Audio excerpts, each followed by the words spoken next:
Good afternoon. I'm Brandon Rittiman. This is an ABC 10 breaking news update. One person died at Alpine Meadows ski resort in an avalanche today, and another has serious lower body injuries. Alpine Meadows says both victims are male, but we do not know the age of either of those skiers.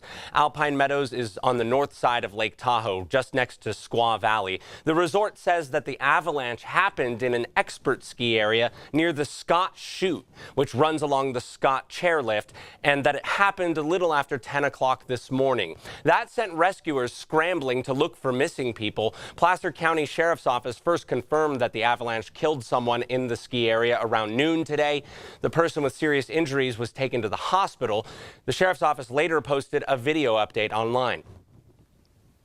Hello, this is Sergeant Mike Powers. I am currently out at the Alpine Meadows ski resort, where at approximately 10:30 this morning I received a report of an avalanche up above the Subway ski run.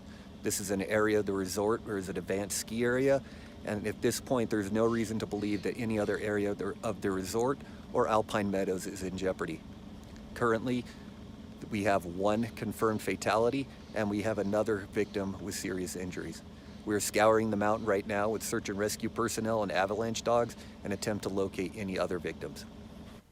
And we understand that that search has now been called off. Moments ago, Placer County Sheriff's Office tweeting the search called off after a thorough search. Search and rescue volunteers and avalanche dogs have confirmed there are no further victims. The resort, by the way, says that they have witnesses saying there were no more people swept up in the avalanche. We're going to take a look at Alpine Meadows today. This is not quite a look at the area where the avalanche happened, but it does give you a sense of how much snow is on the ground. The Sierra Avalanche Center reported high avalanche danger earlier this morning. They've now reduced that to considerable for the entire Lake Tahoe region, which still means there is a risk. The Squaw Valley Alpine Meadows team released a statement this afternoon saying they, quote, extend their deepest sympathies to the family and friends of the deceased, and they are, quote, working closely with the families of all the affected individuals to ensure their continued care.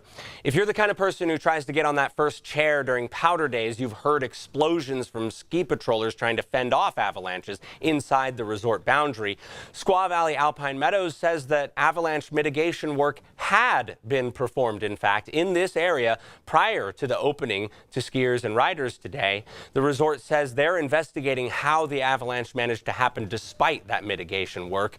By the way, this is not the first time that a deadly avalanche hit skiers at Alpine Meadows. An avalanche at the resort killed 7 people in 1982, including several employees of the ski resort. We also have some video that we shot just a couple days ago working on a story about search and rescue crews that use dogs to help find people in avalanches. This is a new program which trains dogs to help during rescue operations like the one we saw today.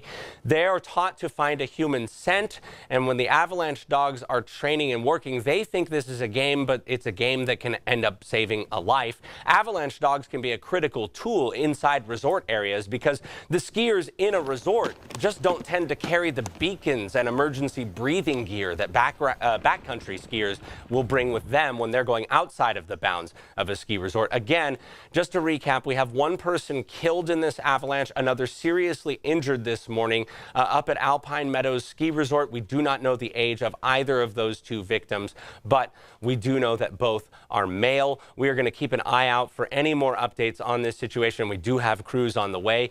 Continue to monitor on abc10.com or on the ABC 10 app, and of course we'll have the latest on air on ABC 10 in our newscast starting at 5 o'clock this afternoon.